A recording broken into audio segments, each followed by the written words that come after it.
C'est alors qu'apparut le renard. « Bonjour, dit le renard. « Bonjour, répondit poliment le petit prince, qui se retourna mais ne vit rien. « Je suis là, dit la voix, sous le pommier. Qui es-tu? Dit le petit prince. Tu es bien joli. Je suis un renard, dit le renard. Viens jouer avec moi.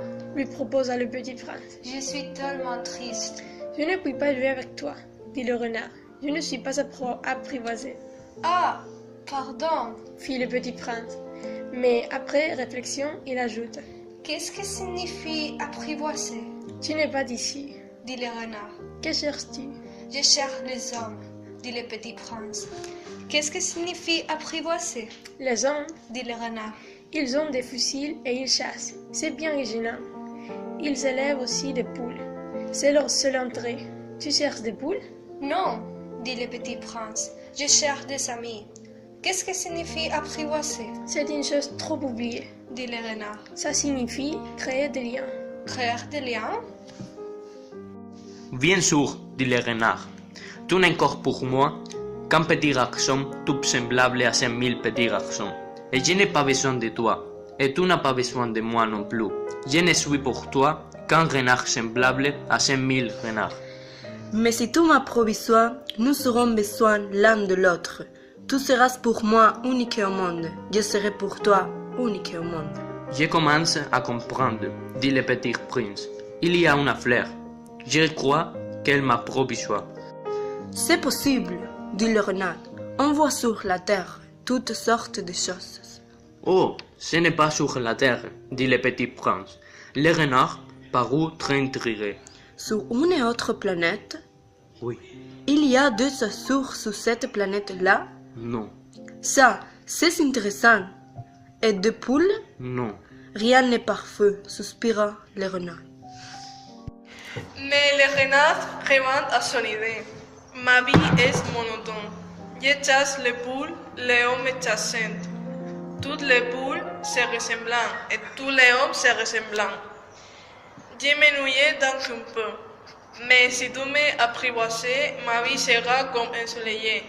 Je connaîtrai un bruit de pas qui sera différent de tous les autres. Les autres pas ne me font rentrer sous terre.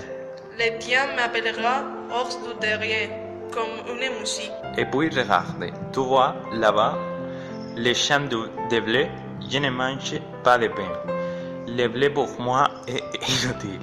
Les champs de blé ne me rappellent rien. Et ça, c'est triste. Mais tu as des cheveux couleur d'or. Alors, ce sera merveilleux quand tu m'auras apprivoisé. Le blé qui est doré me fera souvenir de toi. Et j'aimerais le bruit du vent dans le blé. Le renard se tut et regarda longtemps le petit prince. S'il te plaît, apprivoise-moi, dit-il. Je vais bien, répondit le petit prince. Mais je n'ai pas beaucoup de temps. J'ai des amis à découvrir et beaucoup de choses à connaître. On ne connaît que les choses qu'on apprivoise, dit le renard. Les hommes n'ont plus le temps de rien connaître. Il a ce temps des choses, tout est fait chez les marchands. Mais comme il n'existe point de marchands d'amis, les hommes n'ont plus d'amis. Si tu veux un ami, apprivoise-moi. Que faut-il faire? Dit le petit prince. Il faut être très patient, répondit le renard. Tu t'assurer d'abord un peu loin de moi, comme ça, dans l'herbe. Je te regarderai du coin de l'œil et tu ne diras rien. Le langage est source de malentendus, mais chaque jour, tu pourras t'asseoir un peu plus près. Le lendemain, revint le petit prince. Il eut mieux valu revenir à la même heure, dit le renard.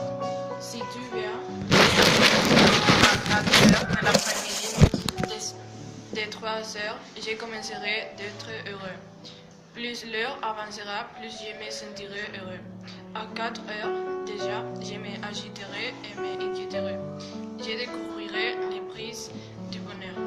Mais si tu viens n'importe quand, je ne saurai jamais à quelle heure m'habiller le cœur. Il faut des rites. dit-il. Qu'est-ce qu'un rite? Dit le petit prince.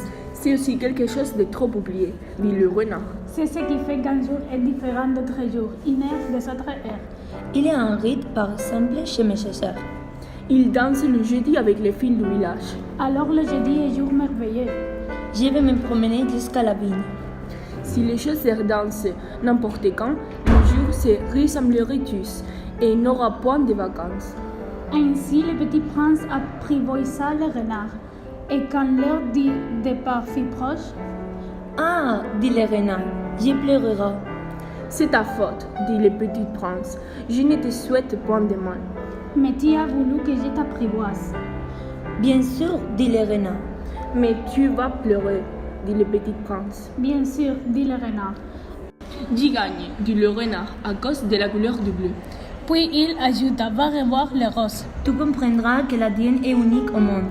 Tu reviendras me dire adieu et je te ferai cadeau d'un secret. Le petit prince s'enfuit revoir les roses. Vous n'êtes pas du tout semblable à ma rose. Vous n'êtes rien encore, leur dit-il. Personne ne vous a approvisé et vous n'avez approvisé personne. Vous êtes comme était mon renard. Ce n'était qu'un renard semblable à 5000 autres. Mais je l'ai fait mon ami et il est maintenant unique au monde. Et les roses étaient gênées. Vous êtes belle, mais vous êtes vide, leur dit-il encore.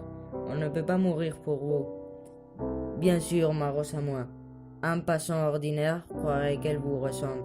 Mais à elle seule, elle est plus importante que vous toutes, puisque c'est elle que j'ai arrosée, puisque c'est elle que j'ai mise sous le globe, puisque c'est elle que j'ai abritée par le paravent, puisque c'est elle dont j'ai tué les chenilles, sauf les 2 ou 3 pour les papillons, puisque c'est elle que j'ai écouté se plaindre, ou se vanter, ou même quelquefois se taire, puisque c'est ma rose. Et il revint vers le renard. Adieu, dit-il. Adieu, dit le renard. Voici mon secret, il est très simple. On ne voit bien qu'avec le cœur. L'essentiel est invisible pour les yeux. L'essentiel est invisible pour les yeux, répéta le petit prince, afin de se souvenir. C'est le temps que tu as perdu pour ta rose qui fait ta rose si importante. C'est le temps que j'ai perdu pour ma rose, fit le petit prince afin de se souvenir. Les hommes ont oublié cette vérité, dit le renard. Mais tu ne dois pas l'oublier. Tu deviens responsable pour toujours de ce que tu as apprivoisé. Tu es responsable de ta rose. Je suis responsable de ma rose, répéta le petit prince afin de se souvenir.